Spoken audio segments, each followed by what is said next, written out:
Boa tarde, turma. Eu me chamo Rainá e eu vou iniciar com vocês a disciplina de Toxicologia do Trabalho e Doenças Ocupacionais. Então, nessa aula, a gente vai conhecer a caracterização das doenças ocupacionais. Então, conforme o sistema em que ela afeta, a gente vai observar as características e quando essa doença pode ser considerada ocupacional ou não. Então, inicialmente, a gente vem definir doença ocupacional. O que são as doenças ocupacionais? Elas são produzidas ou desencadeadas pelo exercício profissional peculiar de determinada atividade, ou seja, são doenças que decorrem necessariamente do exercício de uma profissão. Então, para uma doença, seja ela qual for, e não somente doenças, mas problemas ou danos físicos, ele é considerado ocupacional apenas quando ele acontece devido ao trabalho ou ao exercício da profissão, né? A partir do momento em que eu não provo essa relação, esse problema deixa de ser ocupacional. Então, mediante isso, quais são os problemas que não são considerados doenças ocupacionais? Antes de iniciar, a lista de doenças ocupacionais que podem acometer o trabalhador, a gente tem que ter em mente quais não podem ser consideradas. Então, pela Lei 8.213 de 91, me traz uma lista, bem geral, de doenças e problemas que não são considerados ocupacionais até o momento em que se prove a conexão com o trabalho. Como são o caso das doenças degenerativas, que são doenças crônicas, por exemplo, a diabetes, a esclerose múltipla, a osteoporose e entre outros problemas crônicos que são considerados degenerativos. Então, a partir do momento que eu não comprovo que esses problemas surgiram devido ao trabalho, ele não pode ser considerado uma doença ocupacional. E eu tenho as minhas doenças que são inerentes ao grupo etário, que tem relação com a idade do trabalhador. Então, aí já entram os trabalhadores da terceira idade, que começam a desenvolver catarata, podem desenvolver Alzheimer. Então, são doenças que ali estão relacionadas à faixa etária, ao grupo etário, e não necessariamente ao trabalho. E eu tenho as doenças que não produzem incapacidade laboral, ou seja, são problemas que não impossibilitam aquela pessoa de trabalhar, que são o caso de acidentes leves, como pequenos cortes, pequenos acidentes, que acontecem e não impedem aquele trabalhador de exercer a sua função. E as doenças endêmicas, que são o caso da malária, da dengue, mais pra frente a gente vai observar aí que tem um porém, tá? Então, as doenças endêmicas a gente também não considera ocupacional até que se prove o contrário, até que se prove a relação dessa doença com o meu trabalho. Porque as doenças endêmicas, elas são mais regionais, são de época. Então, a gente vai iniciar com as doenças infecciosas e parasitárias relacionadas ao trabalho. Então, geralmente, essas doenças, elas são desencadeadas por agentes etiológicos que não são de natureza ocupacional, são micro-organismos que não são de natureza ocupacional. A ocorrência da doença, ela depende das condições ou das circunstâncias em que o trabalho é executado e da exposição ocupacional, que favorece o contágio, a transmissão e o contato. Então, o que acontece? Geralmente são serviços onde a delimitação de ambiente, ela não é precisa, ela não é ali bem estabelecida. Por exemplo, catadores de lixo, garis, são pessoas que o ambiente de trabalho deles, ao mesmo tempo, é um ambiente externo. Então, eu não tenho uma delimitação de espaço onde eu possa dizer, esse determinado trabalhador desenvolver uma doença infecciosa, né, porque ele trabalha em determinado espaço, com determinadas condições. Então, não tem como eu determinar isso, porque ao mesmo tempo em que o ambiente em que ele trabalha é um ambiente externo. Então, dada a amplitude das situações de exposição e o caráter endêmico de muitas dessas doenças, então muitas vezes é difícil estabelecer a relação delas com o trabalho, né? Então, o caso de agricultores, né? Que aí você observa que o ambiente de trabalho deles é um ambiente externo, é um ambiente exposto a uma grande quantidade de micro-organismos que podem estar desenvolvendo doenças infecciosas e parasitárias, né, nesses trabalhadores. O caso também de profissionais de saúde, como por exemplo, o profissional de saúde, ele já tem esse porém que o local de trabalho dele é bem estabelecido, porém o contato dele com o micro-organismo é muito alto, porque ele entra em contato com pessoas contaminadas, ele entra em contato com um ambiente muito contaminado, né? E o caso dos catadores de lixo também, tá? Esses são só alguns exemplos de profissões que facilitam a ocorrência de doenças infecciosas e parasitárias, né, relacionadas ao trabalho.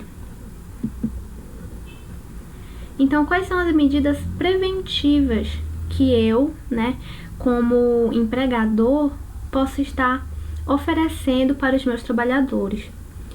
Medidas de educação e informação a esses trabalhadores sobre os riscos e efeitos para a saúde, né, os modos de transmissão e de controle dos agentes envolvidos. Por quê? Eu tenho que ter uma educação continuada com esses profissionais. Não adianta eu oferecer EPI sem educá-los sobre a importância da utilização e para que eles estão utilizando esses EPIs, né? Que são equipamentos de proteção individual. A vigilância sanitária, ela também entra em cena porque ela tem que avaliar as condições de trabalho e as condições do ambiente em que esse trabalho está sendo realizado, né? Por meio de atividades de risco potencial para os agentes biológicos. A vigilância epidemiológica de agravos, com a confirmação do diagnóstico clínico da doença e o estabelecimento da sua relação com o trabalho. Então, qual é o papel da vigilância epidemiológica no caso de doenças infecciosas e parasitárias?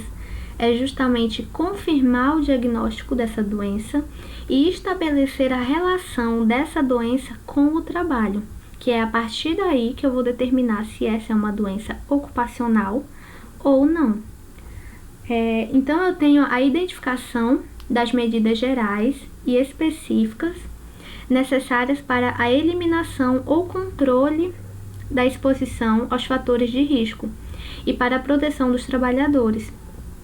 O controle da ocorrência desses agravos na população, uma vez que uma prevalência alta contribui para aumentar o risco para os trabalhadores. Então, a partir de um estudo epidemiológico, eu vou identificar se a ocorrência dessas doenças está muito alta, né? E aí eu vou ter que fazer todo um processo para identificar o porquê e uma maneira de prevenir, né, essa prevalência, para que ela diminua. Então, a portaria 1339, ela vem nos trazer uma lista de doenças, né, infecciosas e parasitárias que são relacionadas ao trabalho, como a tuberculose. No caso dos profissionais de saúde, eles entram em contato com um ambiente contaminado, com pacientes contaminados pelo bacilo e acabam se contaminando. Então, isso caracteriza uma doença ocupacional, né, de caráter infeccioso e parasitário. O carbúnculo, brucelose, leptospirose, tétano, os catadores de lixo, garis, eles estão muito expostos a essa doença. Por quê? Eles entram em contato com materiais perfurocortantes que eles não sabem a origem, não sabem há quanto tempo estão dispostos ali naquele local, né? A dengue, a febre amarela. E aqui, quando eu chego em dengue e febre amarela, eu quero fazer uma observação muito importante para vocês. Lá no início, vocês observaram que há uma lista de doenças que não eram consideradas ocupacionais. E lá estão doenças endêmicas. Febre amarela e dengue são doenças endêmicas. Ah, mas por que ela está na lista de doenças que não são ocupacionais e agora está aqui na lista de doenças relacionadas ao trabalho, infecciosas e parasitárias? Por quê? Como eu falei, e vou repetir, porque é uma informação muito importante, a partir do momento em que eu comprovo que essa doença aconteceu devido à minha exposição no trabalho, ela passa a ser uma doença ocupacional. Por exemplo, se eu sou um trabalhador da zona urbana, eu vivo no centro urbano, né, onde não tem ali uma incidência de dengue ou malária, né, ou febre amarela, e aí eu adoeço com uma dessas doenças. Vai ser muito difícil eu comprovar, né, a relação entre a minha doença e o meu trabalho. Se eu sou, por exemplo, uma secretária, digamos assim, qual a relação do meu trabalho como secretária no centro urbano, né, e o meu adoecimento de febre amarela ou malária? E aí, devido ao meu histórico, o meu patrão descobre que eu, de férias, fui para um sítio, né, onde eu fui exposta aos mosquitos, que podem contaminar com uma dessas doenças. Então, a partir desse momento, eu não estabeleço uma relação entre o meu trabalho e a minha doença. Então, ela passa a não ser uma doença ocupacional. Agora, digamos, vamos mudar o cenário. Eu sou um trabalhador de zona rural. Ou, por exemplo, um exemplo bem claro. Eu sou um profissional de saúde que trabalha com indígenas. Vamos supor. A gente sabe que esses profissionais passam 2 a 3 semanas, né, na aldeia, né, cuidando da saúde dos indígenas e afastado dos grandes centros urbanos. A partir desse momento, eu tenho uma relação entre o trabalho e o meu adoecimento, porque durante o meu serviço eu estive exposta a mosquitos que podem me transmitir febre amarela ou dengue. Então, a partir desse momento, sim, eu tenho uma relação entre a minha doença e o meu trabalho. Então, qualquer doença que vai ser tratada aqui, ela vai ser considerada ocupacional ou não, a partir do momento que eu comprovar ou não a relação dela com o meu trabalho. Então, a gente passa para um próximo grupo de doenças, que são as neoplasias, que são os tumores relacionados ao trabalho. Então, são doenças caracterizadas pela perda de controle do processo de divisão celular, por meio do qual os tecidos normalmente crescem ou se renovam, levando a uma multiplicação celular desordenada. Então, a inoperância dos mecanismos de regulação e controle da proliferação celular leva a um crescimento incontrolável, o que gera o câncer, que invade tecidos vizinhos e às vezes podem até se propagar para outras regiões do corpo, né? O que caracteriza a metástase. Então, o que é uma neoplasia? O que é um tumor, né? É a partir do momento em que as minhas células normais, que formam os meus tecidos e os meus órgãos, eles sofrem uma alteração genética, né? Durante ali a divisão celular, se o meu corpo é exposto a agentes cancerígenos, né, eu gero uma célula mutante, uma célula que sofre alteração no seu material genético, no seu DNA. E a partir daí, essa célula modificada, ela se divide de maneira desordenada e às vezes em grande quantidade, o que acaba gerando o que a gente conhece como câncer, que é o tumor, né? Então, esse câncer, ele cresce e ele pode gerar, invadir outros tecidos, né?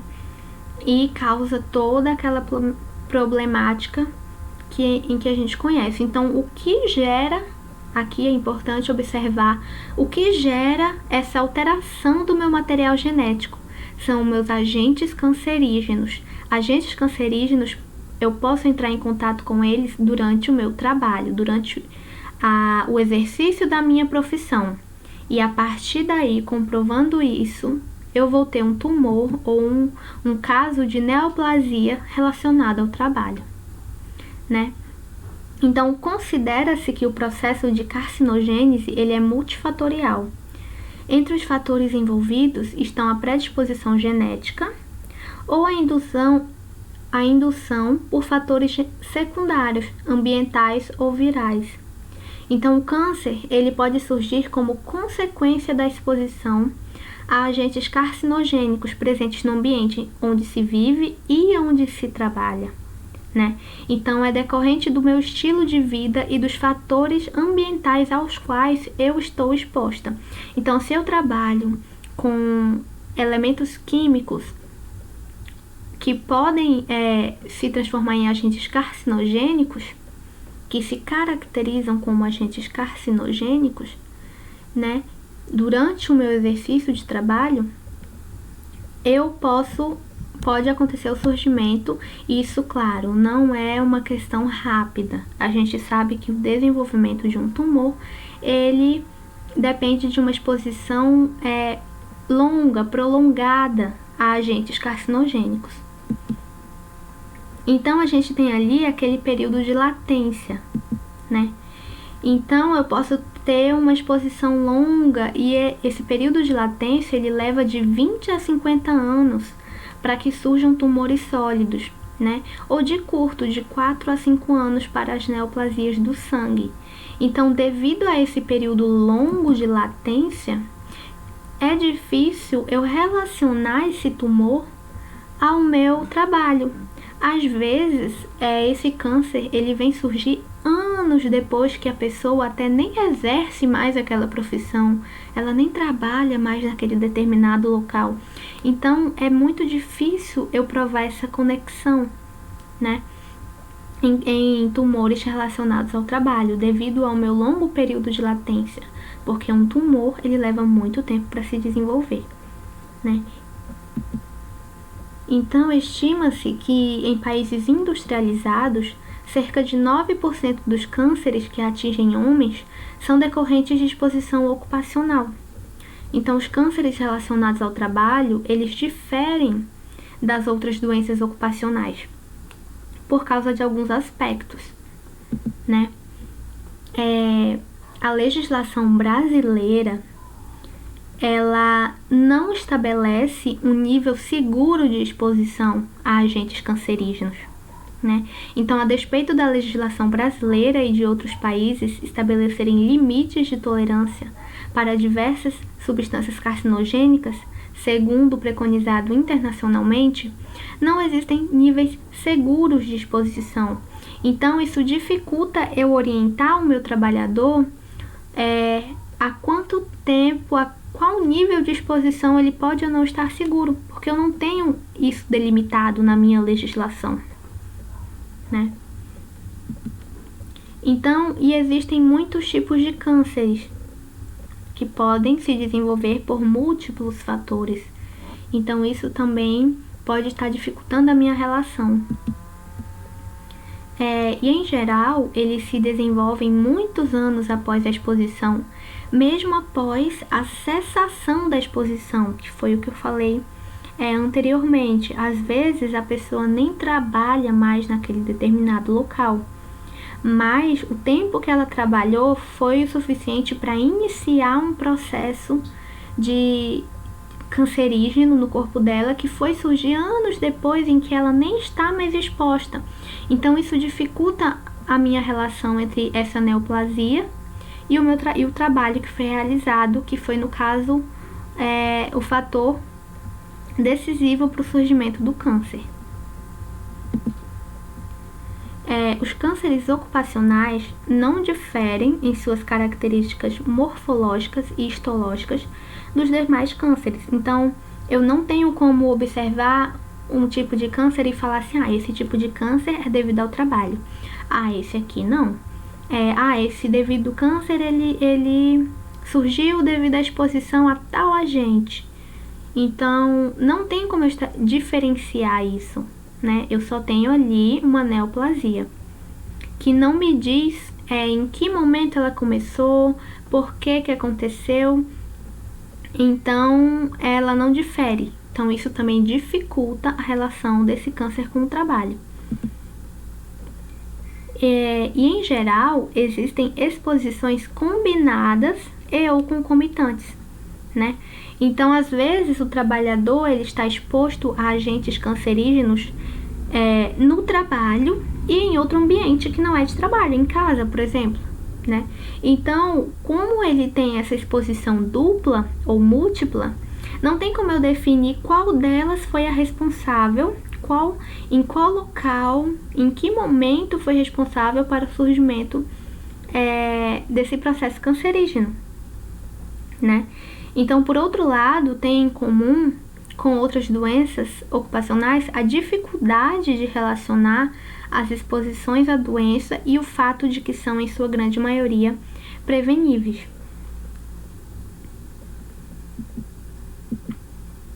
Então, como orientação geral, a vigilância ambiental deve seguir o estabelecido na Convenção de 1974, né, de número 139, que inclui procurar, né, de todas as formas, substituir as substâncias e os agentes cancerígenos por outros não cancerígenos ou menos nocivos.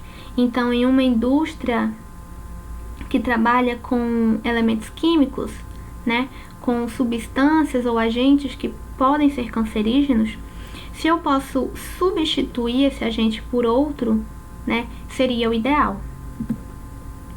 Reduzir o número de trabalhadores expostos, a duração e os níveis de exposição ao mínimo compatível com a segurança. Por exemplo, trabalhadores que exercem a sua função em um local que faz raio-x, por exemplo. A gente sabe que a exposição ela pode, ao longo do tempo, produzir uma neoplasia, né?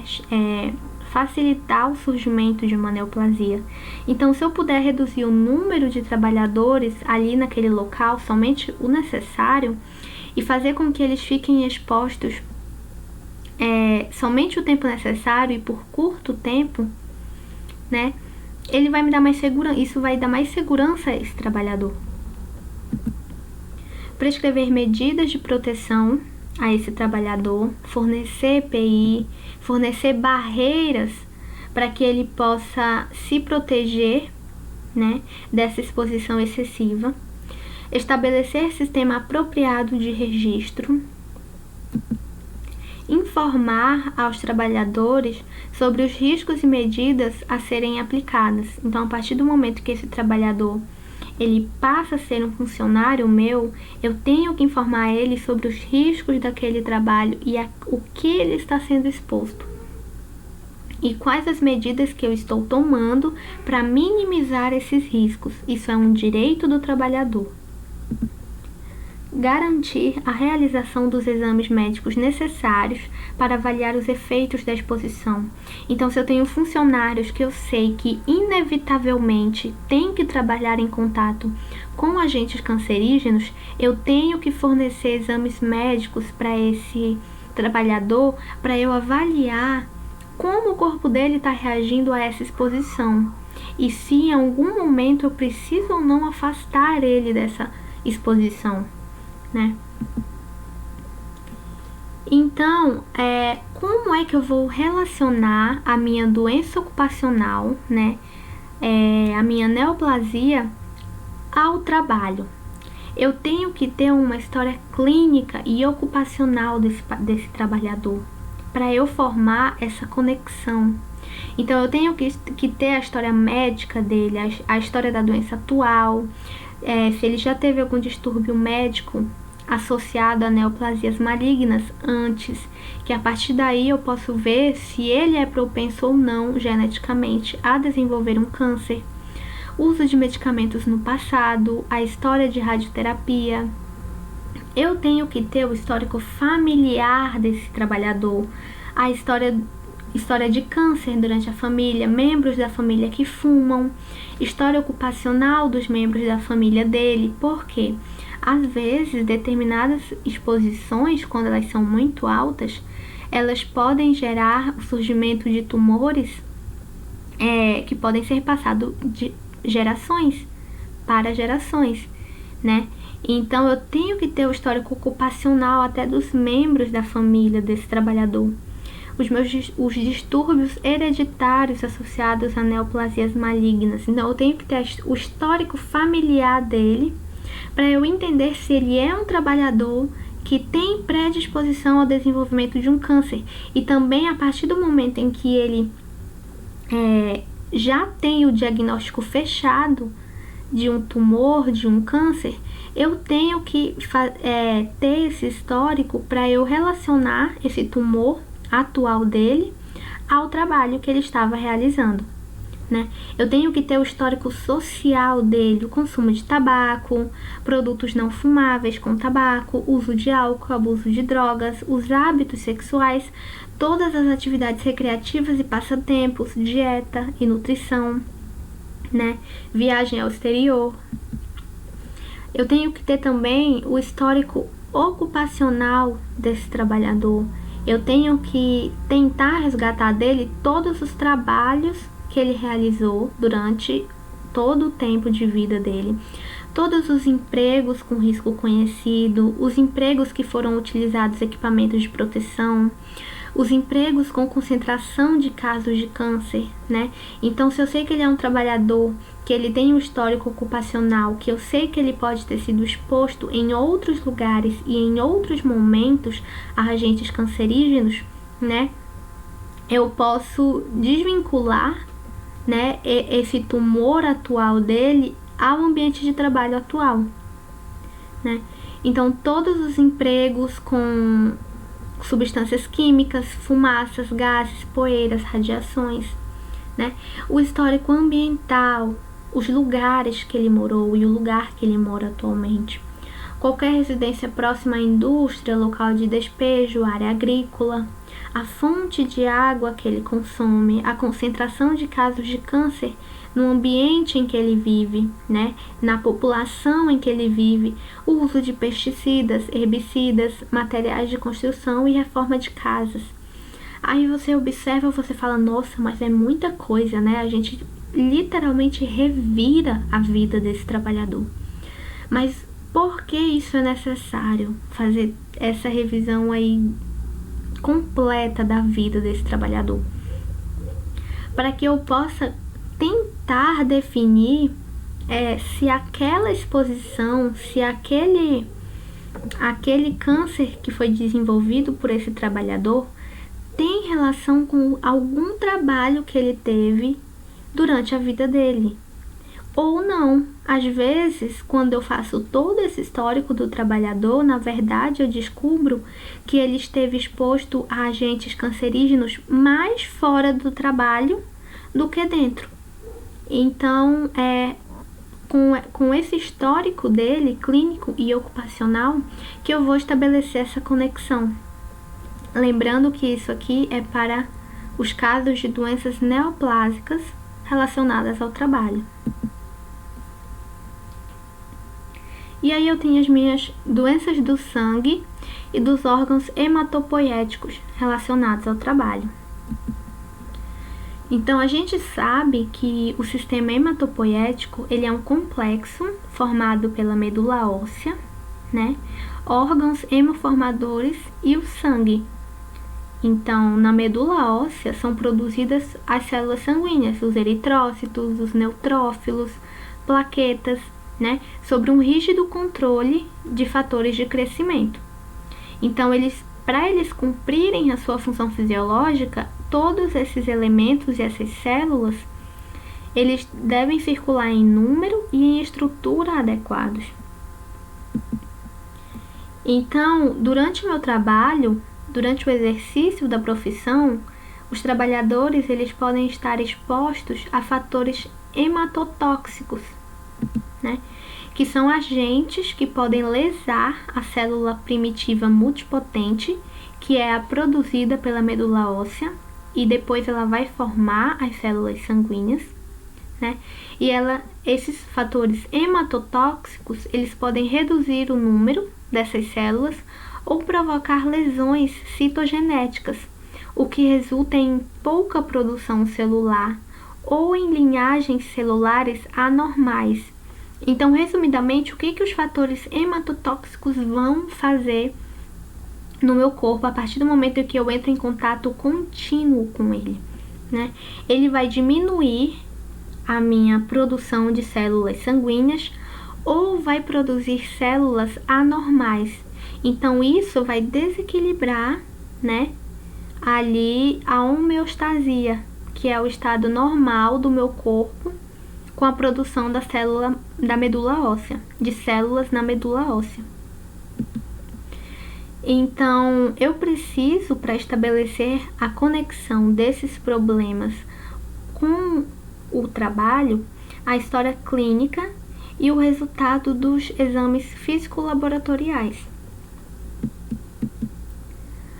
A prevenção das doenças do sangue e dos órgãos hematopoéticos relacionadas ao trabalho, elas baseiam-se no procedimento da vigilância em saúde do trabalhador, que é a vigilância do ambiente e condições de trabalho. O reconhecimento prévio das atividades e locais de trabalho onde existam substâncias químicas ou agentes físicos e biológicos que podem ser hematotóxicos, né? Decorrentes da organização do trabalho, potencialmente causadores de doença. Então, resumidamente, é eu reconhecer no meu local de trabalho se existem ou não substâncias hematotóxicas a qual o trabalhador pode estar exposto. A identificação dos problemas ou danos para a saúde, potenciais ou presentes, ou seja, que podem surgir ou que já existem, decorrentes da exposição aos fatores de risco identificados. A identificação e proposição de medidas de controle que devem ser adotadas para a eliminação ou controle da exposição aos fatores de risco e para a proteção dos trabalhadores. E, como sempre, educação e informação aos trabalhadores e empregadores. Então, sempre a gente vai bater nessa tecla. Um trabalhador bem informado e bem treinado, ele vai saber se proteger da exposição excessiva, né? E vai trabalhar com mais cautela caso a sua exposição seja inevitável.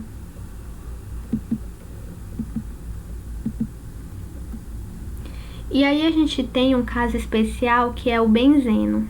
Nas grandes indústrias em que são utilizadas, em que é utilizado o benzeno, já é conhecido que ele tem uma ação mielotóxica bem forte, né? Então ele age na produção de células sanguíneas, ele altera. Então esse problema causado pelo benzeno, ele já é bem conhecido e por isso ele tem uma portaria, né? Ele é citado na portaria de uma maneira especial, aonde ali eu tenho uma instrução normativa número 1 de 95, que define a metodologia de avaliação das concentrações de benzeno em ambientes de trabalho e o desenvolvimento do programa de prevenção da exposição ocupacional ao benzeno, porque eu tenho que tentar ao máximo diminuir e prevenir a exposição do meu trabalhador ao benzeno, porque o fator citotóxico dele é muito conhecido, né, e muito amplo.